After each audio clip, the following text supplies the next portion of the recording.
Okay, the digital life hack, it just got better because coming up after it, hear one of the most engaging calls from my weekend show. It's called The Kim Commando Show. Yeah, funny how that works. Caregiving is a rewarding experience, but it also has its challenges. One way to make it easier is by using smart plugs. I'm Kim Commando, brought to you by Oracle Cloud Infrastructure. Accelerate your AI workload today. Take a test drive at oracle.com/Kim. Smart plugs turn ordinary items like lamps and fans into smart gadgets. Instead of plugging whatever directly into a wall outlet, you plug it first into a smart plug and then the wall outlet. This way, you can control things right from your smartphone. It's a game changer, especially if tasks like turning off a light or TV are difficult for your loved ones. You can check if things are on or off without needing to be in the same room, or even when you're out of the house. These plugs can be also set up to turn on and off automatically at certain times. This can help prevent accidents like tripping in the dark or leaving an appliance on too long.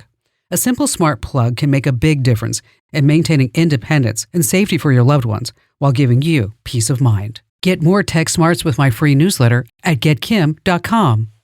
All right, just as I promised, here's a fantastic call for my show that you've got to hear. Ken in South Bend, Indiana. Hello there, Ken. Hi, how are you? I'm fantastic. What's going on? Oh, I had sent in a question and was wondering if you could help me out with something with it's work related. So I'd like to find something that allows me to email questions from my desktop to people's cell phones. Yeah, because, sometimes it gets to be of a hassle, doesn't it? Well, I have the job I do, I sell auto parts, and I have like 4 or 5 different boards that I monitor, kind of like Skype, and so you're constantly getting bombarded. And then other people text me a lot. I got a lot of customers that text, and I just got so much going on. It's real hard to stop doing something on the computer. To pick up your phone, yeah, and text. You're like, yeah, okay. And you're like, okay, so now I got to stop here. I'm gonna put this down. I'm gonna go pick up my phone, and then I got to find the message, right? Yeah, I've actually done some stupid stuff before where I'm doing too much at one time. I start typing on my desktop, which I should be on my phone texting.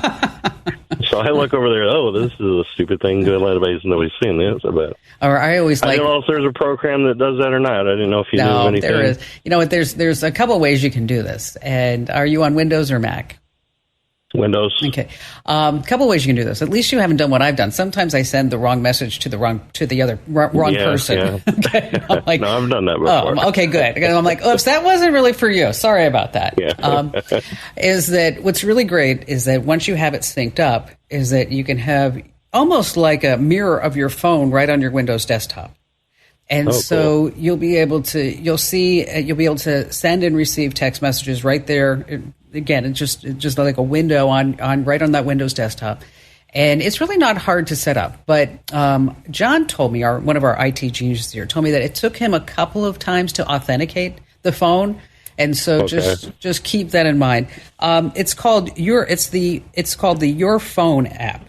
Okay, Your Phone, and we'll send a link to you. But if you go to the Microsoft Store and you search for Your Phone, you download it, and then it's going to launch on your PC, and then we'll ask you your specific, OS and what kind of phone you have. Galaxy, okay. Samsung. All right, so that's perfect. So then you select Android, you continue. It's going to give you a QR code that you're going to scan on your phone, and then you just set up the link, and then you're good to go. And then you'll be styling. You'll be like, oh my gosh, this is great. Awesome. Another thing that you can do just in a pinch is that a lot of people don't realize this, is that you can send an email to a phone if you put the cell phone number at and then use their service, right? Exactly.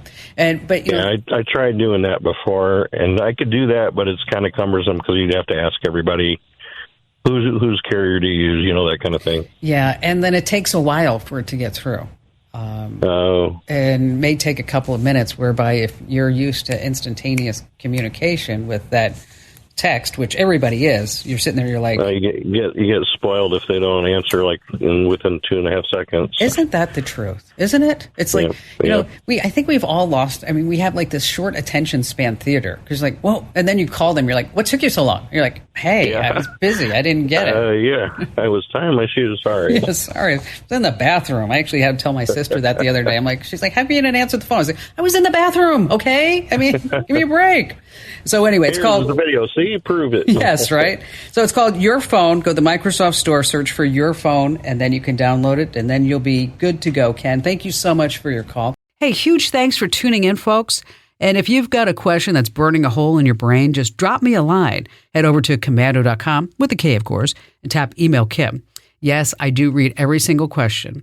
Now, for tech insights you can't afford to miss, grab my free daily newsletter over at getkim.com.